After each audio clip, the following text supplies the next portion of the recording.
¿Alguna vez ha notado lo sorprendida que se queda la gente cuando descubre mis puntos de vista sobre la inversión inmobiliaria? Muchos me ven como un entusiasta exclusivo del mercado de valores, alguien que nunca invertiría dinero en propiedades físicas. Y, de hecho, los artículos han sido mi prioridad durante décadas. Pero la verdad es mucho más compleja.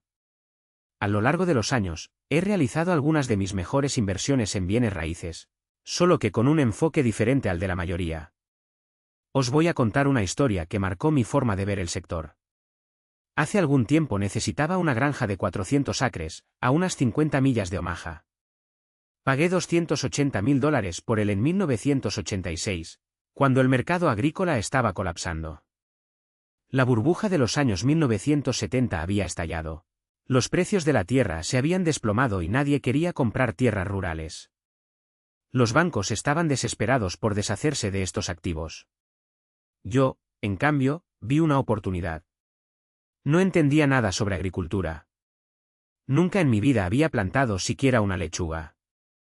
Pero entendió los fundamentos económicos detrás de esa compra. En ese momento, el arrendamiento de esas tierras generaba unos ingresos anuales de alrededor de $120 por hectárea, lo que representaba un retorno de más del 40% sobre el monto invertido. Incluso si los precios de las materias primas cayeran y los rendimientos disminuyeran, tenía un enorme margen de seguridad. Con el tiempo, los valores de las tierras agrícolas se recuperarían una vez finalizadas las subastas forzosas. Hoy, esa finca vale más de 5 veces lo que pagué por ella. Pero lo más importante es que, año tras año, me proporciona unos ingresos estables, gracias al alquiler que paga el agricultor que cultiva la tierra. No tengo que preocuparme por goteras en el techo, inquilinos descontentos o mantenimiento. Fue una de las inversiones más satisfactorias que he hecho jamás, precisamente porque era muy simple y predecible. Esta experiencia me enseñó todo lo que necesito saber sobre bienes raíces. El secreto es comprar cuando los precios están bajos y nadie más quiere invertir.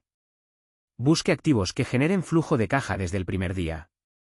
Priorizar propiedades con bajo mantenimiento y poca necesidad de gestión. Y, sobre todo, mantener la inversión durante décadas, dejando que el tiempo y la inflación jueguen a su favor. Estos principios se aplican tanto a quienes compran un solo terreno como a quienes compran cientos de propiedades. Si hoy me preguntaran en qué tipo de propiedades invertiría, analizaría cuidadosamente el escenario actual, teniendo en cuenta las tendencias demográficas, la situación económica y las condiciones del mercado. Y me centraría solo en 3 categorías, no porque sean las únicas opciones, sino porque encajan perfectamente con mi filosofía, ofrecen la mejor relación entre rentabilidad, potencial de apreciación y tranquilidad. Mi primera opción puede que os sorprenda: los parques de viviendas prefabricadas. ¿Sé lo que estás pensando? ¿Casas móviles? ¿En serio? No es el tipo de inversión que aparece en las portadas de las revistas, pero déjame explicarte por qué esta es una de las mejores ofertas inmobiliarias que existen en la actualidad. Vayamos a los hechos. Las casas prefabricadas brindan viviendas asequibles para millones de estadounidenses que no pueden pagar una vivienda tradicional. Estamos hablando de familias con ingresos anuales de entre $30.000 y $50.000, profesores, enfermeras, empleados de supermercados, trabajadores del sector servicios. Personas trabajadoras que necesitan un techo sobre sus cabezas pero que no pueden permitirse comprar o alquilar una casa convencional en muchos mercados. El modelo es simple: los residentes son propietarios de sus casas, pero pagan alquiler por el terreno en el que están ubicadas. Esto crea una base de inquilinos extremadamente leal. Mover una casa prefabricada cuesta entre $3.000 y $5.000, un precio lo suficientemente alto como para que la gente lo piense 2 veces antes de mudarse. Una vez instalados en un parque, tienden a permanecer durante años, incluso décadas. Esta estabilidad es un activo muy valioso. Vayamos a los números. Un parque típico tiene alrededor de 200 lotes, alquilados entre $400 y $600 al mes cada uno. Esto genera unos ingresos brutos de $100.000 al mes, o 1,2 millones al año. Descontando los costos, mantenimiento, impuestos, tarifas y administración, que consumen alrededor del 40% al 50% de los ingresos, eso deja entre $600.000 y $700.000 en ganancias operativas anuales. Un parque de este tipo puede venderse por entre 8 y 10 millones de dólares, lo que representa una rentabilidad bruta del 7% al 8% anual, sin considerar la financiación. Si paga el 25% del valor por adelantado y financia el resto al 5% anual, su rendimiento sobre el capital aumenta del 12% al 15%. Y esto es antes de cualquier ajuste de alquiler o apreciación de la propiedad.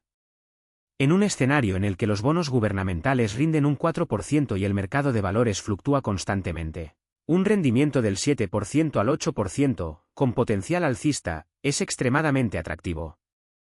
Pero los números solo cuentan una parte de la historia.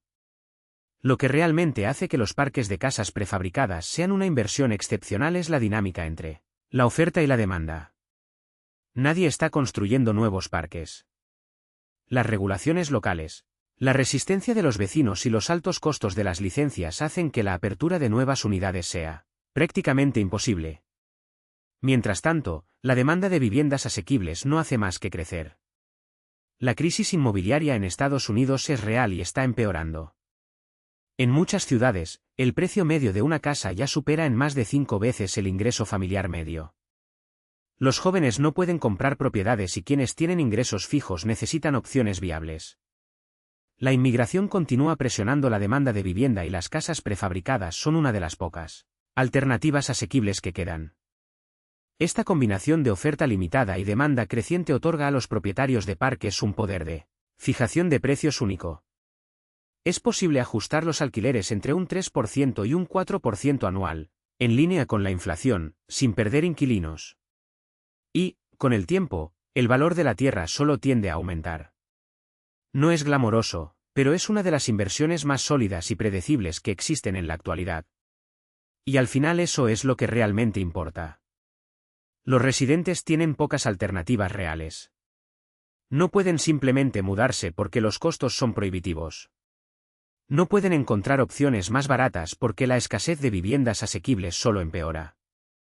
Y a diferencia de los propietarios de viviendas tradicionales, que enfrentan la competencia de nuevos desarrollos, los propietarios de parques de casas prefabricadas operan en un mercado prácticamente sin competencia. A veces incluso aparecen nuevas subdivisiones en la región, pero eso no cambia el hecho de que la demanda de viviendas asequibles es insaciable. Hay otro aspecto más de este tipo de inversión que combina perfectamente con una mentalidad conservadora: la resiliencia ante las crisis. Durante la crisis financiera de 2008, cuando el mercado inmobiliario tradicional colapsó y las tasas de desocupación de departamentos se dispararon, los parques de casas prefabricadas mantuvieron altas tasas de ocupación. En tiempos de dificultades económicas, la gente busca alternativas más baratas. Dejan apartamentos caros y migran hacia soluciones asequibles. Para estos residentes, su parque no es un problema durante una recesión, es la solución. Permítanme hablarles sobre Clayton Homes, una empresa que adquirimos en 2003. Clayton es el mayor constructor y minorista de viviendas prefabricadas de los Estados Unidos y también operamos parques de alquiler. Este negocio ha prosperado espectacularmente durante los últimos 20 años, generando ganancias constantes en diferentes ciclos económicos. Creció notablemente, y lo que es más impresionante, requirió una inversión de capital mínima en relación con los rendimientos obtenidos.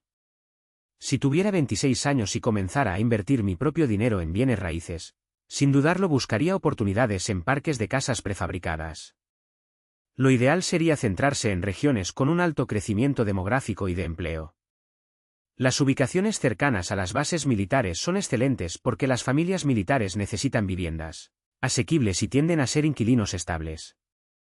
Regiones como el Sun Belt y el suroeste de Estados Unidos, donde la población está aumentando y la asequibilidad de la vivienda está disminuyendo, también son prometedoras. El secreto es comprar bien.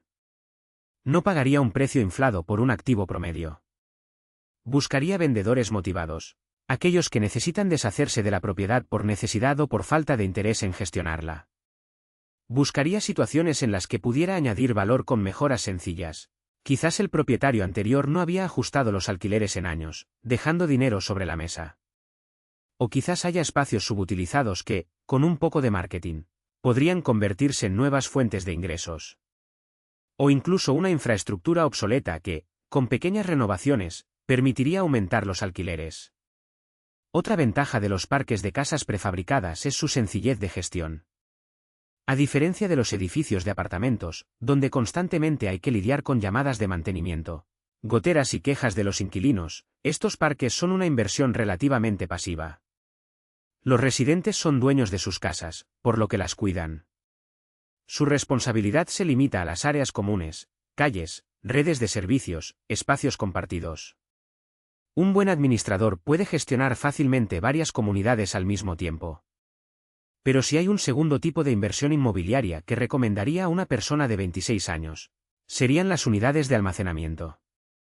Puede que no parezca glamuroso, pero se trata de uno de los negocios más eficientes jamás creados en el sector. Y te explicaré por qué. El self-storage es un negocio sencillo, la gente acumula cosas y necesita espacio para almacenarlas. Cuando se mudan, reducen su espacio vital, reciben una herencia, tienen un hijo o compran equipos de temporada, alquilan unidades de almacenamiento. La demanda es constante y creciente, porque la gente nunca deja de acumular bienes. La belleza de este modelo es la falta de mantenimiento. Básicamente alquilas cajas vacías. No hay tuberías que reventar, electrodomésticos que romper ni techos que reemplazar. El inquilino trae sus pertenencias, cierra la unidad y paga el alquiler. Los costos de mantenimiento son mínimos en comparación con las propiedades residenciales o comerciales. Quizás necesites volver a pintar puertas o arreglar el estacionamiento, pero eso es todo. Además, el autoalmacenamiento ofrece márgenes operativos excepcionalmente altos. Después de cubrir los costos fijos, impuestos, seguridad y el salario de un gerente, prácticamente cada dólar adicional de alquiler se destina directamente a ganancias. Las instalaciones bien administradas logran márgenes operativos del 65% al 75%. Muéstrame otro segmento inmobiliario con números como ese. No existe. Daré un ejemplo práctico. Imagine que compra una unidad de almacenamiento con 50,000 pies cuadrados de área, rentable y cobra $10 por pie cuadrado al año. Esto genera unos ingresos brutos de $500,000. Si los costos operativos son de $150,000, eso deja $350,000 en utilidad operativa. Con una deuda de $4 millones, eso representa un rendimiento anual del 8,75%. Incluso antes de considerar la apreciación o las mejoras. Y las oportunidades de optimización son innumerables, ajustes dinámicos de precios, servicios adicionales como el alquiler de camiones de mudanzas o la venta de embalajes. Cada pequeña mejora aumenta aún más la rentabilidad. Lo que hace que el self-storage sea especialmente atractivo hoy en día es la estructura fragmentada del mercado. En Estados Unidos, hay alrededor de 50.000 unidades, pero las 4 empresas más grandes, Public Storage, Extra Space, CubeSmart y Life Storage, controlan solo el 30% del sector. El 70% restante pertenece a pequeños operadores familiares o regionales, muchos de los cuales no son directivos profesionales. Estos operadores más pequeños no utilizan software de precios dinámicos para maximizar los ingresos, no invierten en marketing digital o sistemas de reservas en línea y no aplican las mejores prácticas de gestión de ingresos. Un inversionista experimentado puede comprar una de estas unidades, profesionalizar la operación y aumentar significativamente el flujo de caja, sin tener que realizar ningún cambio físico en la propiedad. Esto es exactamente lo que impulsó la ola de consolidación en el sector durante los últimos 20 años. Las grandes empresas descubrieron que comprando instalaciones mal administradas e implementando procesos profesionales, podían aumentar sus ganancias entre un 20% y un 30% casi de inmediato. Y la tendencia no muestra signos de desaceleración. Las mejoras transforman una propiedad ordinaria en una residencia premium y cobran alquileres proporcionalmente más altos. Además, tengo la libertad de ajustar estrategias de acuerdo al mercado local, ya sea invirtiendo en tecnología para gestión remota u optimizando el mantenimiento preventivo para reducir costos. Esta flexibilidad es poco común en otros segmentos inmobiliarios, donde los contratos largos y las regulaciones estrictas limitan la capacidad de adaptación. Sin embargo, lo que realmente hace que este modelo sea irresistible es la combinación de un flujo de caja estable con un potencial de apreciación. Mientras que los apartamentos y oficinas dependen casi exclusivamente de los ingresos generados, las viviendas unifamiliares de alquiler se benefician de dos vectores de crecimiento: El aumento de los alquileres y la apreciación de la propiedad. En mercados con demanda reprimida, como los que mencioné anteriormente, esta dinámica se vuelve aún más poderosa. Imagínese comprar una propiedad en un vecindario prometedor, donde la apreciación histórica ronda el 5% anual. Incluso si los alquileres aumentan solo un 3% anual, usted está generando riqueza en dos frentes, sin mencionar los beneficios fiscales, como la depreciación acelerada, que protegen una parte importante de sus ingresos. Otro punto crucial es la resiliencia de este modelo ante escenarios adversos. Durante la pandemia, mientras que el comercio minorista y las oficinas sufrieron una desocupación récord, los alquileres de viviendas unifamiliares no solo se mantuvieron estables sino que en muchos casos aumentaron. Las familias que buscaban más espacio y privacidad impulsaron la demanda y los inquilinos, a su vez, priorizaron la estabilidad, evitando cambios innecesarios. Esta fidelidad de los inquilinos es un activo valioso, menos rotación significa menos costes de reparación, menos periodos de desocupación y, en consecuencia, márgenes más predecibles. Por supuesto, esta no es una inversión pasiva. Gestionar una cartera de viviendas de alquiler requiere más atención que un almacén o un edificio de apartamentos. Pero es precisamente esta complejidad la que crea una barrera de entrada a la competencia. Mientras los pequeños inversores luchan por ampliar sus operaciones, los grandes actores ya han demostrado que es posible profesionalizar la gestión y que se puede replicar este modelo a menor escala. Herramientas como el software de administración de propiedades, las asociaciones con empresas de mantenimiento locales y las estrategias de marketing digital para atraer inquilinos de calidad reducen drásticamente el trabajo operativo. Y esto es lo que pocos consideran. La escasez de viviendas asequibles en Estados Unidos no es un problema temporal. Es una tendencia estructural. Con la construcción de viviendas nuevas en niveles históricamente bajos, especialmente en el segmento básico, la presión sobre el mercado de alquiler no hará más que aumentar. Esto significa que incluso en una recesión, se garantiza que habrá demanda de viviendas unifamiliares de alquiler. No sorprende que fondos como Blackstone y Starwood Capital sigan ampliando sus carteras en este segmento, incluso en un entorno de tipos de interés elevados. Si hoy estuviera creando una cartera de bienes raíces, asignaría recursos en tres frentes: autoalmacenamiento para la generación inmediata de efectivo, viviendas unifamiliares en alquiler como vehículo para la apreciación a largo plazo y ¿por qué no?, una pequeña cartera de propiedades comerciales de nicho, como clínicas médicas o centros de distribución de última milla, que ofrecen arrendamientos más largos e inquilinos de alta calidad. Cada uno de estos activos desempeña un papel específico. El almacenamiento protege contra la volatilidad, las viviendas unifamiliares generan valor y las propiedades comerciales de nicho garantizan ingresos estables. El secreto no está en elegir un único camino, sino en combinar estrategias que se complementen. En un mundo donde la incertidumbre económica es la única certeza, diversificar no solo es prudente, es la única manera de dormir tranquilo mientras crece su riqueza. Lo que no se puede ignorar es la vacante. Una propiedad vacía no genera ingresos, y cada mes sin inquilino es un golpe directo a tu flujo de caja. Por lo tanto, la ubicación y la estrategia de precios son fundamentales. En mercados con fuerte demanda, como los que mencionamos, el riesgo de desocupación es menor, pero sigue siendo real. ¿La solución? Mantenga siempre las propiedades en impecables condiciones, con mantenimiento preventivo y mejoras estratégicas que justifiquen alquileres competitivos. Y, por supuesto, tener un plan de contingencia, una reserva financiera equivalente a 3 a 6 meses de gastos para cubrir posibles periodos sin alquiler. Otro punto crucial es la selección de los inquilinos. Un buen inquilino es aquel que paga a tiempo, cuida la propiedad y se queda por temporadas largas. Para encontrarlos, necesita un proceso de selección riguroso, verificar el crédito, el historial de alquiler, los ingresos estables y las referencias. Una empresa de gestión profesional puede hacer esto por usted, pero si decide gestionarlo usted mismo, invierta en herramientas de detección automatizadas.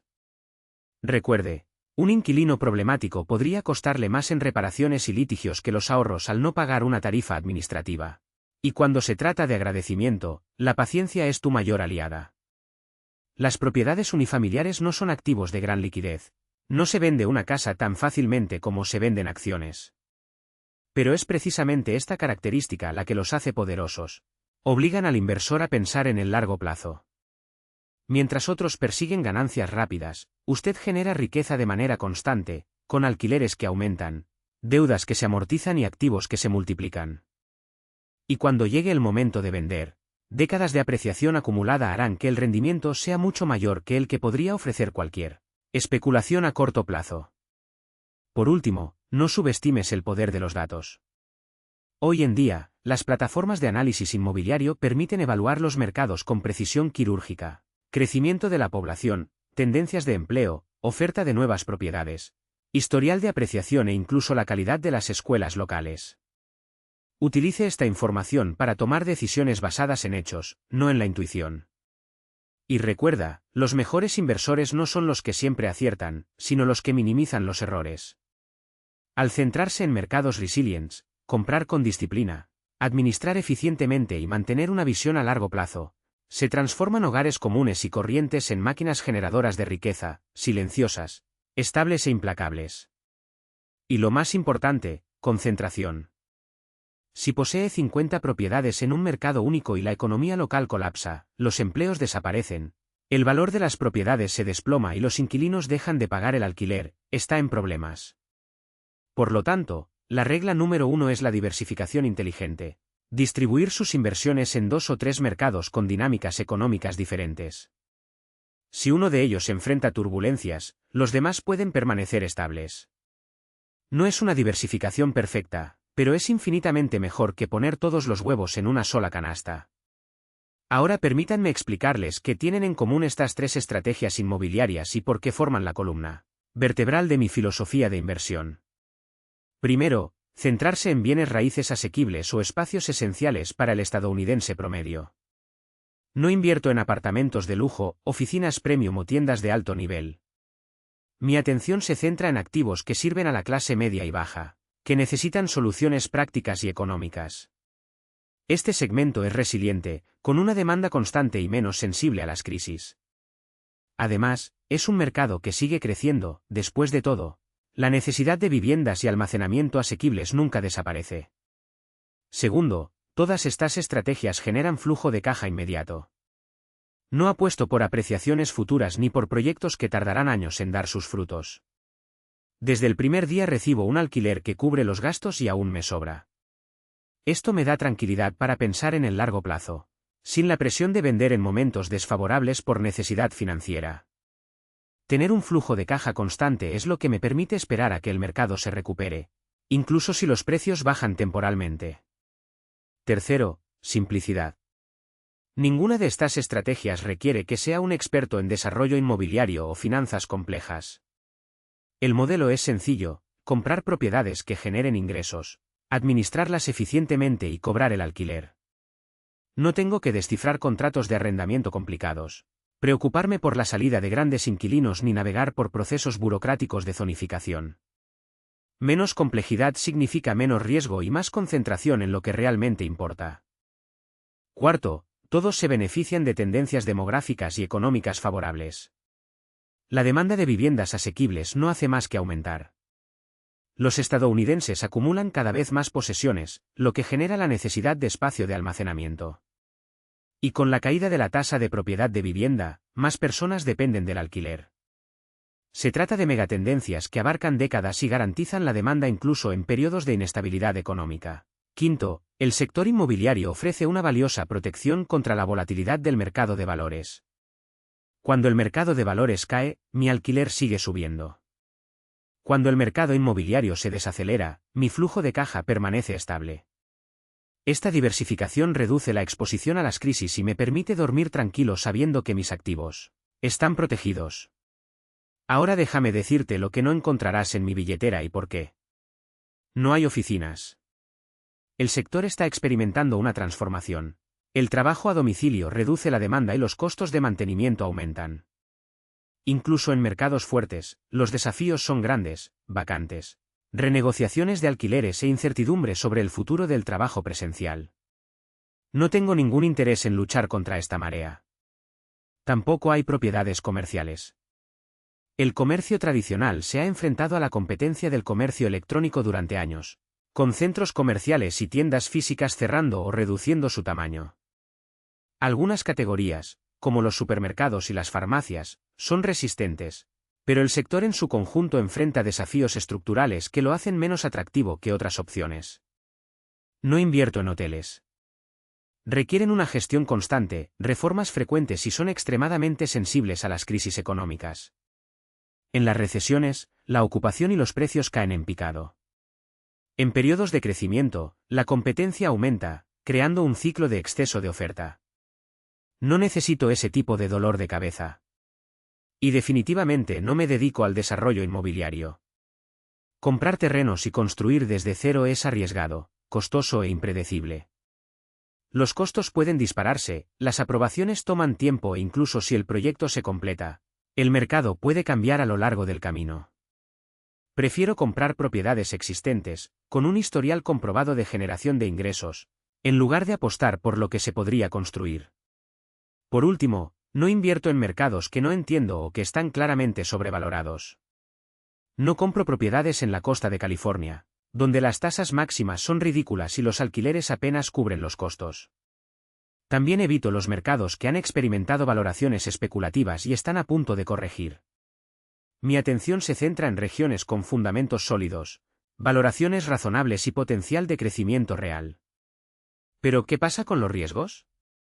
Algunos podrían preguntarse, si el mercado inmobiliario enfrenta desafíos con tasas de interés en aumento y caída de precios después de la pandemia, ¿por qué invertir ahora? La respuesta es simple, soy selectivo. No compro ninguna propiedad.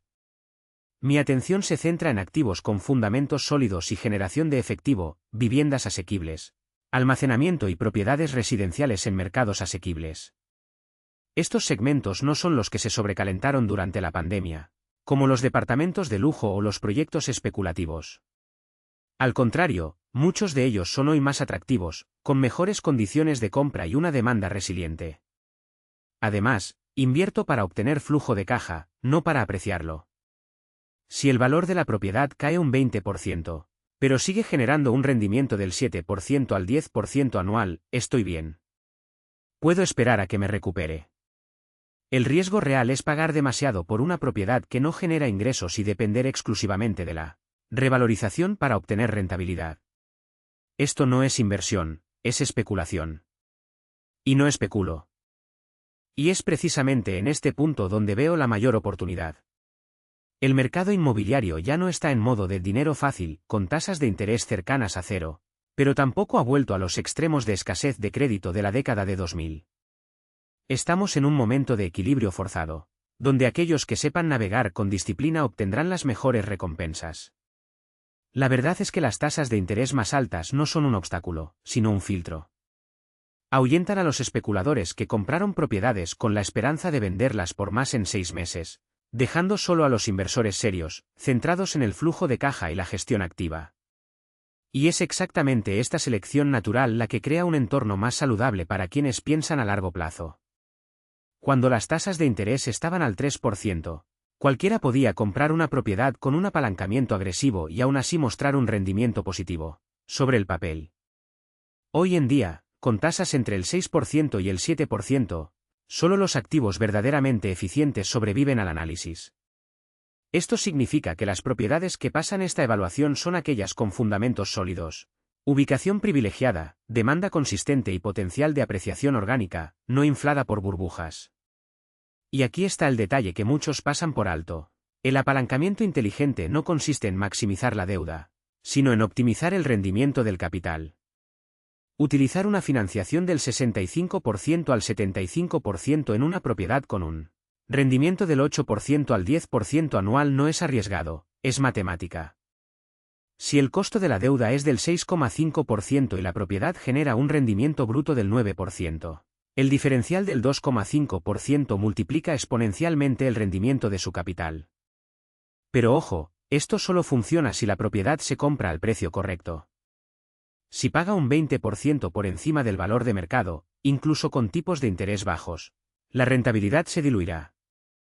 Por eso, insisto, si no puedo comprar una propiedad con un 30% de enganche y aún así tengo un flujo de caja positivo, es señal de que estoy pagando demasiado. Otro punto crucial es la estructura de la deuda. La financiación a tipo de interés fijo puede parecer más cara hoy en día, Pero es la única forma de proteger su inversión contra sorpresas. Imagínese comprar una propiedad con tasas de interés variables en 2021, cuando las tasas estaban al 3%, y ver cómo su cuota se duplica en 2 años. Lo que era una inversión rentable se convierte en una pesadilla de efectivo. Con el interés fijo, sabes exactamente cuál será tu coste mensual durante los próximos 10, 15 o 20 años. Esto te permite planificar mejoras, ajustar alquileres y, sobre todo, dormir tranquilo. Y hablando de tranquilidad, el horizonte de inversión es lo que separa a los ganadores de los perdedores. Los bienes raíces no son acciones, no se compra hoy para vender mañana. El poder real reside en el efecto compuesto del tiempo, alquileres que aumentan con la inflación, deudas que se diluyen en valor real y activos que se aprecian en valor junto con la demanda estructural de vivienda. En los primeros años, el rendimiento puede ser modesto, especialmente si reinvierte parte de las ganancias en renovaciones o mejoras. Pero con el tiempo, a medida que los alquileres aumentan y los costos fijos, como el pago de la hipoteca, se mantienen estables, el flujo de caja se dispara. Es como plantar un árbol, durante los primeros años solo se ven hojas, después de una década, da frutos todos los meses. Los beneficios fiscales, de hecho, son la guinda del pastel. Depreciación, deducciones de intereses, tratamiento especial para las ganancias de capital. Todo esto convierte una buena inversión en un excelente negocio. Cuando se difiere el pago de impuestos sobre las ganancias de capital a través de bolsas, como la Bolsa 1031 en Estados Unidos, en realidad se está reinvirtiendo dinero que de otro modo iría al gobierno. Y, a la larga, esto supone una gran diferencia. Sus herederos, por ejemplo, reciben la propiedad con la base de costos actualizada, eliminando años de ganancias acumuladas. Es como recibir una exención fiscal de por vida. Pero ninguna inversión está libre de riesgos y el sector inmobiliario no es diferente. ¿El más grande? Apalancamiento excesivo. He visto inversores perderlo todo porque compraron propiedades con un 90% de financiación, contando con alquileres elevados y tipos de interés bajos. Cuando la economía se desaceleró, los inquilinos dejaron de pagar, las tasas de interés subieron y, de repente, lo que era un activo se convirtió en una deuda impagable. Por lo tanto, mantengo un margen de seguridad.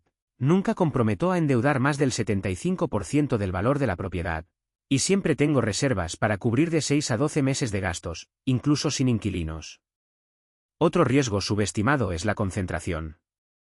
Poseer una sola propiedad en un pueblo pequeño puede ser riesgoso si la principal industria local entra en crisis.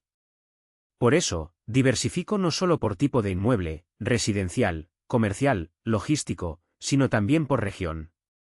Una cartera con propiedades en diferentes mercados, algunos en crecimiento, otros estables, reduce la exposición a los shocks locales. Y dentro de cada segmento busco activos con diferentes perfiles, propiedades para familias, estudiantes, tercera edad, empresas. Entonces, si un sector sufre, los demás lo compensan. La gestión de inquilinos es otro punto crítico. Un mal pagador puede convertir una inversión rentable en una pesadilla de gastos legales y desocupación. Por eso, invierto tiempo, o dinero, contratando a un buen administrador, en una selección rigurosa, análisis crediticio, historial de alquileres, referencias de empleadores. Y mantengo un fondo de reserva para cubrir daños o incumplimiento. Después de todo, una propiedad vacía o con problemas es cara, no solo en dinero, sino también en energía y estrés.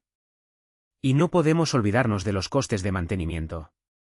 Muchos inversores compran una propiedad, calculan el rendimiento en función del alquiler bruto y olvidan que los techos gotean, las calderas se rompen y las tuberías se obstruyen. Si no reserva entre un 2% y un 3% del valor de la propiedad al año para mantenimiento, está jugando a la ruleta rusa. He visto casos de inversores que tuvieron que vender propiedades con descuento porque no tenían dinero para reparar un sistema de aire acondicionado en verano. No cometas ese error. Finalmente, el riesgo del momento oportuno. Tratar de adivinar el mejor momento para comprar es una trampa. El mercado inmobiliario no tiene un botón de encendido y apagado, se mueve en ciclos largos, con altibajos graduales. Quienes esperaron a que tocara fondo en 2009 perdieron años de apreciación y flujo de caja. Quienes compraron en el apogeo de 2007 sufrieron Pero quienes mantuvieron las propiedades durante 10 años vieron sus activos recuperarse y multiplicarse. ¿La solución? Compre basándose en los fundamentos, no en las predicciones. Si la propiedad genera efectivo hoy, si la ubicación es sólida y si el apalancamiento es conservador, el tiempo se encargará del resto. Y es exactamente por eso que veo el año 2024 como un momento único. El mercado todavía se está adaptando a la nueva realidad de tasas de interés más altas, pero los precios ya reflejan este cambio. Los especuladores han abandonado la escena. Los compradores serios están regresando con criterios más rigurosos y las propiedades con buenas ubicaciones y una gestión eficiente son más accesibles que hace 2 años. Este no es el momento de comprar cualquier cosa, es el momento de comprar lo correcto. Y aquellos que hacen esto con disciplina, paciencia y enfoque en el flujo de efectivo generarán riqueza de manera constante, mientras que otros todavía están tratando de adivinar en qué dirección soplará el viento. Y esta realidad no es una predicción pesimista, es simplemente el regreso del mercado a su equilibrio natural. Nos enfrentamos a un escenario de crecimiento moderado, mayores tasas de capitalización y un enfoque implacable en el desempeño operativo, no en modas pasajeras o promesas vacías de rápida apreciación. ¿Y quién se beneficia de este entorno? Precisamente aquellos inversores que nunca perdieron de vista los fundamentos, aquellos que compran propiedades con demanda real, en ubicaciones con infraestructura sólida y que satisfagan las necesidades básicas de la población. Estos activos no solo resisten las oscilaciones, sino que prosperan gracias a ellas. Mientras tanto, las propiedades marginales, aquellas sustentadas por deuda barata y especulación desenfrenada, tendrán dificultades. Habrá momentos en los que los propietarios endeudados necesitarán vender a cualquier precio y es entonces cuando surgirán las verdaderas oportunidades. No se trata de esperar a un colapso como el de 2008, los fundamentos hoy son completamente diferentes. Los estándares crediticios son más estrictos, el apalancamiento es menor y las familias, en general, tienen sus finanzas en orden. Pero habrá ajustes, revaluaciones y activos con precios incorrectos. Y quienes tengan capital disponible y la paciencia para actuar en el momento adecuado encontrarán gangas que otros ni siquiera verán. Yo, por mi parte, no apuesto por bienes raíces de alto riesgo o mercados sobrecalentados. Mi estrategia es clara, centrarme en activos que generen un flujo de caja estable desde el primer día, incluso en recesiones. Naves logísticas en corredores estratégicos, inmuebles comerciales con contratos de largo plazo e inquilinos de calidad, y viviendas en barrios familiares con demanda consistente. En mercados con potencial de apreciación, busco propiedades con bajos costos de mantenimiento, administración eficiente y un historial de alta ocupación.